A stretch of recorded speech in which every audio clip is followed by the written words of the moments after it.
find that there has to be a way to balance it out, and I think that's a good learning thing. I mean, because we have in our society we have industry, and it is growing, and it's definitely encroaching on the forest, right, and deforestation and of different things.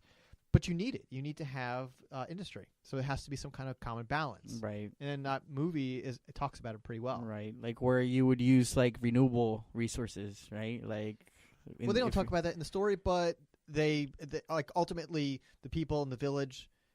They figure it out how to. They have to survive. They have to do their thing, and the people in the forest have to accept that they're going to be here. Right. You can't just get rid of them, and the people in the village have to know that the forest you have to have some forest. There's living creatures in the forest. Right.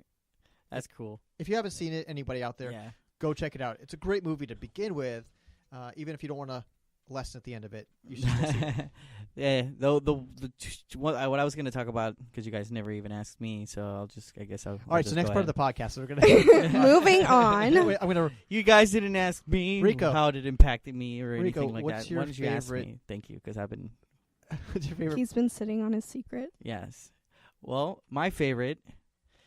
It's probably Dragon Ball Z, but Dragon Ball and Dragon Ball Z. But wait, what's the difference between Dragon Ball is when he was a kid, and Dragon Ball Z is when he's older and he's got kids and he's got to save the planet a bunch of times. Mm-hmm. But anyway, why? And it's also Naruto, I think, probably the second one after that, which I love. I watch a bunch of other.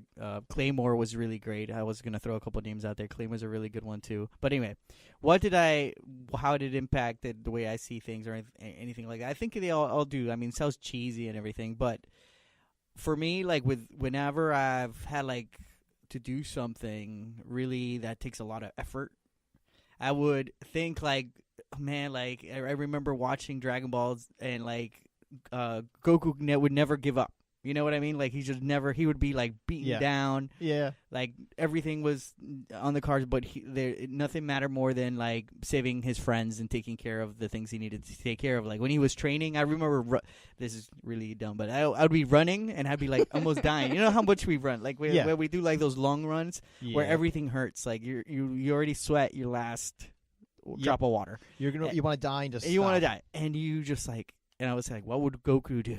He'd keep going. and I would keep going. Same thing with Naruto. It was like, I love the Naruto attitude where he goes, believe it. You know, like, it's like he believed, like nobody believed in him, but he believed that he could do things, you know, that he could be better, that he would be Hokage, that he would do something that nobody expected him to do. When his fuel tank was on E, he would find that resource to reach in and do 100%. Exactly, and I think that's life. You know, you have to. Some people are not going to believe in you. Like we even talked about a lot of stuff like that we do. It's like, oh well, why are you doing this? We've had it even when we do our podcast or music or something that we love. We have tons of naysayers, and there are people sometimes that you love and people that are your friends, but they just see the world in a different way, and you're breaking their mold of things, right?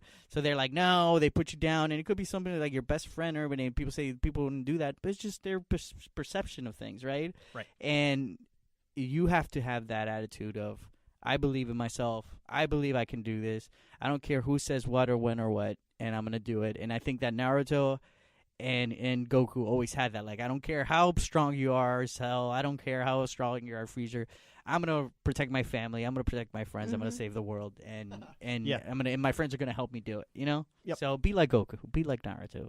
Go out there. Be like Sailor Moon. And Sailor Moon. She was always. She was more than any of those. Right. Because she was female.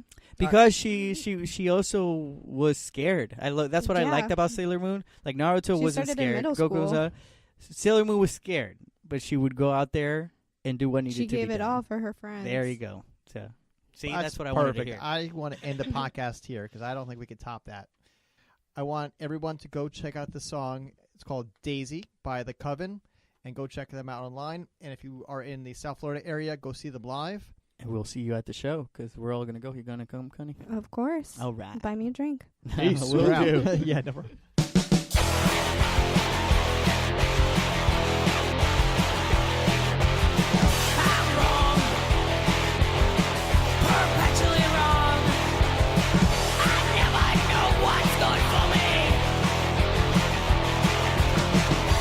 Brainwashed like this, no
tell me